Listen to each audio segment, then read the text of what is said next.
Assalamualaikum warahmatullahi wabarakatuh.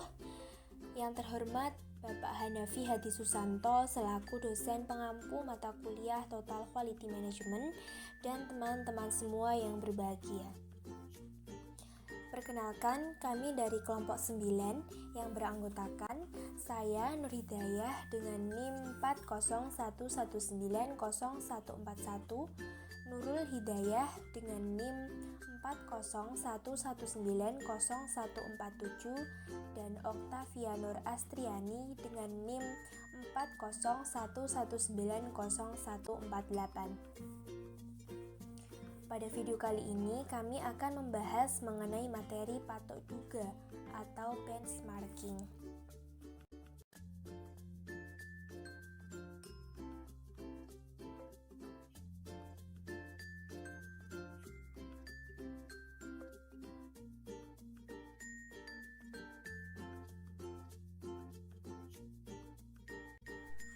Definisi benchmarking. Terdapat berbagai definisi mengenai benchmarking atau patok duga yang dikemukakan oleh beberapa ahli. Salah satu di antaranya adalah Gregory Watson. Gregory Watson mendefinisikan bahwa patok duga atau benchmarking sebagai pencarian secara berkesinambungan dan penerapan secara nyata praktik-praktik yang lebih baik yang mengarah pada kinerja kompetitif yang unggul.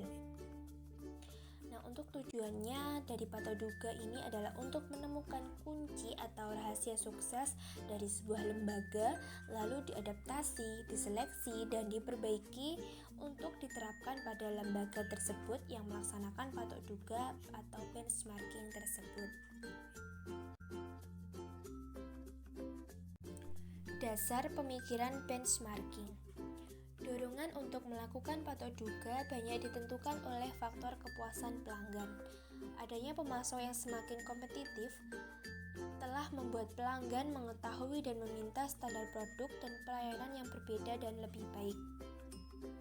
Salah satu dasar pemikiran perlunya patok duga adalah bahwa tidak ada gunanya pengasingan diri di dalam suatu laboratorium khusus untuk berusaha menemukan proses baru yang dapat meningkatkan kualitas atau mengurangi biaya apabila proses itu sendiri sudah ada.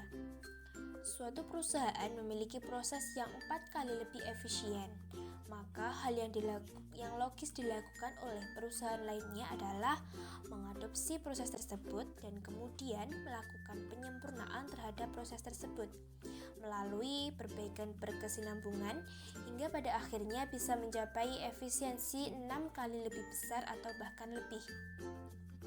Patok duga ini dimaksudkan untuk secara langsung dapat meningkatkan efisiensi operasi dan strategi perusahaan.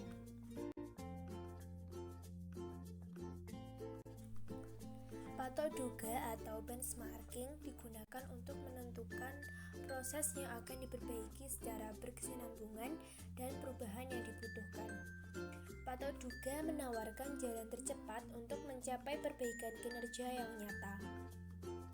Faktor-faktor pertimbangan yang mendorong suatu perusahaan untuk melakukan patok duga terutama adalah: yang pertama, komitmen terhadap total quality management; yang kedua, fokus pada pelanggan; yang ketiga, product to market time; yang keempat, waktu siklus pemanufakturan; dan yang terakhir adalah laba.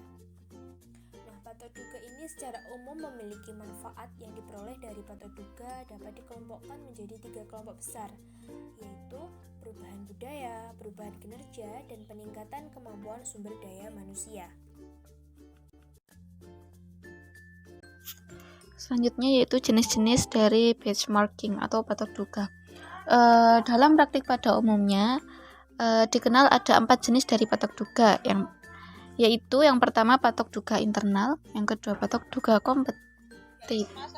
kompetitif, dan yang ketiga patok duga fungsional, dan terakhir patok duga genetik. Untuk patok duga yang pertama yaitu patok duga internal. Pendekatan ini dilakukan dengan membandingkan operasi suatu bagian dengan bagian internal lainnya dalam satu organisasi. Yang dibandingkan dapat berupa kinerja setiap departemen, divisi, cabang di perusahaan yang sama yang terbesar secara geografis. Yang kedua yaitu patok duga kompetitif. Pendekatan ini dilakukan dengan mengadakan perbandingan dengan berbagai pesaing. Faktor yang dibandingkan bisa berupa karakteristik produk, kinerja, dan fungsi dari produk yang sama yang dihasilkan pesaing dalam pasar yang sama. Yang ketiga yaitu patok duga fungsional. Dalam patok duga fungsional ini diadakan perbandingan fungsi atau proses dari perusahaan-perusahaan yang berada di berbagai industri. Yang terakhir yaitu patok duga genetik. Patok duga genetik ini merupakan perbandingan pada proses bisnis yang cenderung sama di setiap industrinya. Oleh karena proses itu sama di setiap perusahaan seperti menerima pesanan, pelayanan pelanggan, dan yang lainnya, maka dapat diadakan patok duga meskipun perusahaan itu berada di bidang yang berbeda-beda.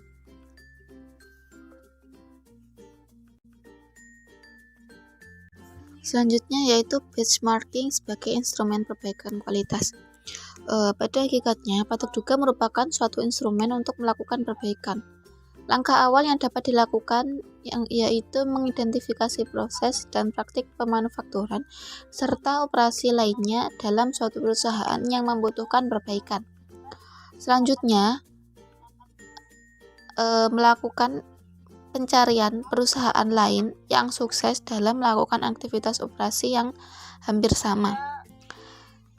Setelah itu diusahakan untuk melakukan pengamatan dan pengukuran secara terperinci mengenai bagaimana perusahaan yang sukses itu melakukan aktivitas dan proses operasi.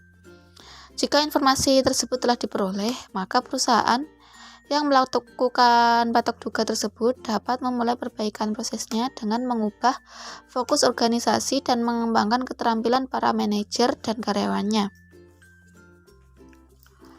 Pengembangan keterampilan yang dibutuhkan dalam patok duga ini meliputi 4 faktor. Yang pertama yaitu faktor pengetahuan, terutama yang berkenaan dengan aspek proses dan praktik suatu perusahaan. Faktor yang kedua yaitu motivasi, misalnya seperti melalui berbagai bentuk dorongan atau reward yang didapat memotivasi setiap orang dalam organisasi untuk terus maju dan untuk terus belajar.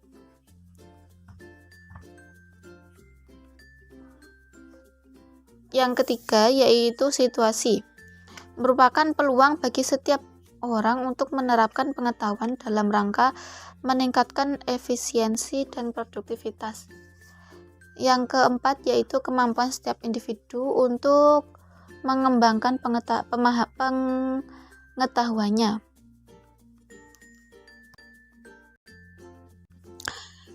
Dalam melakukan patok duga, terdapat 4 kategori pendekatan yang dapat digunakan, yaitu yang pertama riset in-house.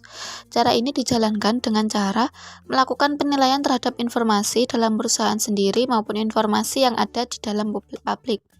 Biasanya hal ini terjadi jika perusahaan hanya mencari informasi mengenai hasil kinerja suatu perusahaan saja.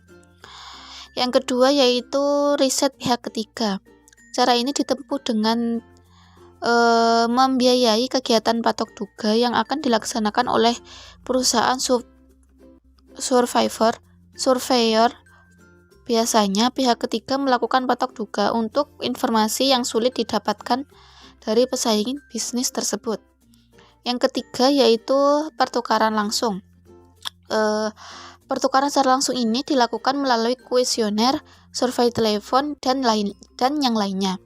Biasanya cara ini mengawali cara berikutnya yaitu kunjungan langsung. Yang keempat yaitu kunjungan langsung. Cara terakhir ini dilakukan dengan melakukan kunjungan ke lokasi mitra patok duga. Wawancara dan tukar informasi dilakukan di proses ini. Cara ini dianggap paling efektif dalam patok duga karena mungkin bisa bertemu dengan bisa melihat dengan langsung bagaimana kondisi mitra kerja patok duga tersebut. Sekian akan dilanjutkan oleh teman saya.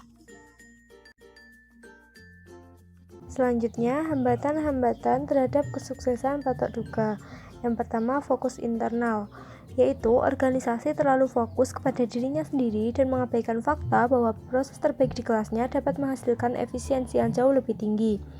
Yang kedua, tujuan patok duga yang terlalu luas. Patok duga memerlukan tujuan yang lebih spesifik dan berorientasi pada proses, bukan pada hasil. Yang ketiga, penjadwalan yang tidak realistis. Penjadwalan yang terlalu terburu-buru dapat menjadi hambatan dan begitu pun dengan penjadwalan yang terlalu lama. Yang keempat, komposisi tim yang tidak memadai. Perlu melibatkan orang-orang yang terkait dalam melakukan proses organisasi sehari-hari dalam pelaksanaan patok duga sendiri. Yang kelima, bersedia menerima yang terbaik di kelas. Seringkali organisasi memilih mitra yang bukan yang terbaik di kelasnya. Hal ini karena mitra yang terbaik di kelasnya tidak tertarik untuk berpartisipasi. Yang keenam, penekanan yang tidak tepat, atau tim terlalu memaksakan aspek pengumpulan data dan kuantitas, namun aspek yang paling penting adalah pada proses itu sendiri. Yang ketujuh, ketidakpekaan terhadap mitra. Mitra memberikan akses untuk mengamati proses dan juga menyediakan waktu dan personel kunci mereka untuk membantu proses keorganisasi sehingga mereka harus dihormati dan dihargai. Yang kedelapan, dukungan manajemen puncak yang terbatas. Dukungan total dari manajemen puncak dibutuhkan untuk memulai benchmarking, membantu tahap persiapan dan menjamin tercapainya manfaat yang diharapkan. Sekian presentasi dari kelompok kami. Apabila ada yang ingin ditanyakan atau ada tambahan, dapat didiskusikan via grup WhatsApp. Wassalamualaikum warahmatullahi wabarakatuh.